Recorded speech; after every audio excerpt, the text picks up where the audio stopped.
think Ben Mendelsohn's character and Nick's character are very similar in they've overreached to have their share of what used to be called the American dream, but it's really a universal dream, which is to have material possessions, do well for your children, and maybe show off a little to people. And they both just went too far.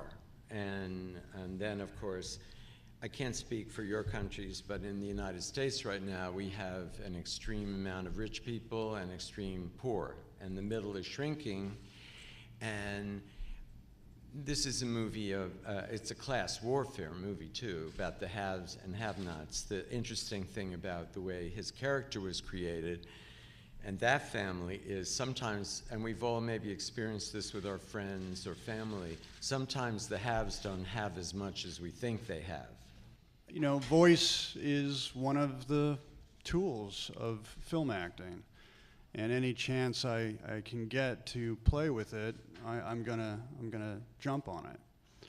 I wanted Kyle Miller to be somebody that would, in your mind, be the last person that could rise against this untenable situation that he finds himself and his family in. So I have another question for Nicholas. Have you ever, in real life, experienced a trespassing in a lower level when a fan wanted to get into your home? I have lived through the nightmare. I have actually been one of those people who has had a home invasion, and it was 2 in the morning. I was living in Orange County at the time. I was asleep with my wife. My 2-year-old at the time was in another room. And I opened my eyes, and there was a naked man wearing my leather jacket eating a fudge-sickle in front of my bed.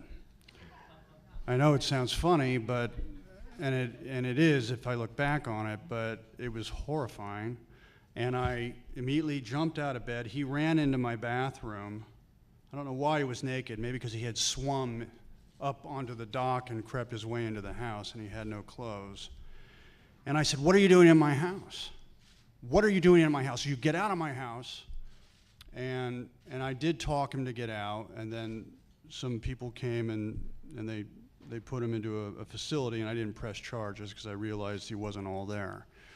But the folks and the cops said to me that if he had broken into anybody other's house in this neighborhood, he would have been shot.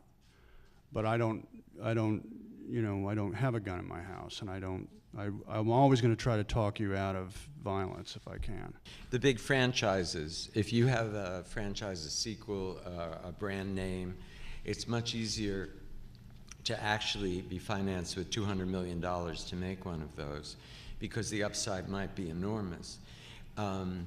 What's shrinking is the great adult, the solid center of adult drama, which made Hollywood and cinema all over the world great. There's very few of them every year, and most of them come out on top of each other at 1 week before Christmas. But the independent movie has all the problems. You know, you don't know if you're going to get distribution, but that's where the material is, where you can take real risks. I don't think that some of the movies that any of us made in the past would ever get made in the climate today.